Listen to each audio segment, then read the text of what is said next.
আমার এই 25 বছর পরিচালনার কেরিয়ারে আমি যারা আমাকে প্রথম প্রডিউস করেছেন, লাইক মিশারুল মুজিবুর রহমান, জায়দান রাব্বি, আমার বোন তমালিকা, মাহফুজ আহমেদ, ইন্দ্রনাথ মিলন, আমার যত আর্টিস্ট আছে, যত রাইটার, ডিরেক্টর, প্রযোজক, ক্যামেরার পিছে এবং ক্যামেরার সামনে যারা, যত সাংবাদিক আছে, যত প্রোগ্রামের হেড অফ ডিপার্টমেন্ট, যত বিপণন বিভাগ এবং যত আমার দর্শক, এই সবাইকে আমি অনেক ধন্যবাদ, কৃতজ্ঞতা।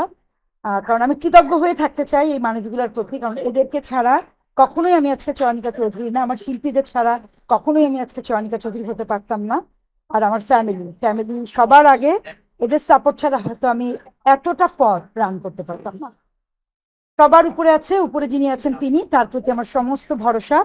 এবং আমি চাই যতদিন দর্শক আমাকে ভালোবাসবে, সেই ভালোবাসাগুলো নিয়ে আমি একদম মৃত্যুর আগের দিন পর্যন্ত কাজ করতে চাই। প্রাপ্তির জায়গাটা হচ্ছে এই যে, আমি যখন রাস্তায় বের হই, তখন যখন আমাকে কেউ বলে যে আপনার নাটক দেখি ভালো লাগে বা আপনার সিনেমা ভালো লাগে, তো আপনি ওই আর্টিস্টকে নিয়ে কাজ করেন না, খুব ভালো লাগে, আমরা তো এই জন্যই নাটক দেখি।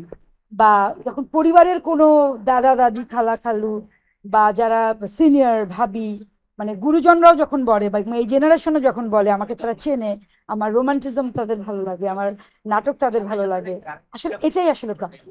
এবং সেটা হয়তো এরকম হতে পারে, যখন আমি কোনো তরকারি কিনতে চাই, সেই তরকারি যিনি বিক্রি করেন তিনিও যখন আমাকে আপা বলে সম্বোধন করে এই কথাটা বলে যে তার ওয়াইফ আমার নাটক পছন্দ করে, সো তখন আসলে আমার অনেক ভালো লাগে, চোখে জল চলে আসে। আমি মনে করবো এটাই আমার প্রাপ্তি।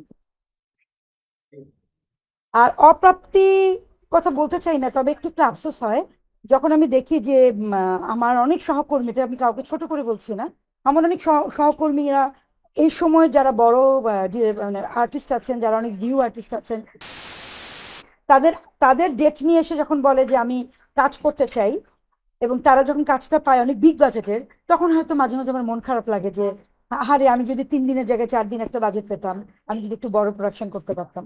এই এই কষ্টটা আমার মাঝে মাঝে মনে হয়। কিন্তু আমি খুশি, কারণ আমি আমার কাজ দিয়ে আজকে স্ট্রাগল করেই আজকে এখানে এসেছি।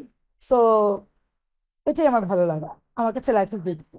লোডশেডিং কিংবা ঘরের বাইরের তীব্র গরমে ওয়ালটন রিচার্জেবল ফ্যান থাকলে থাকবে শুধু বাতাস আর বাতাস।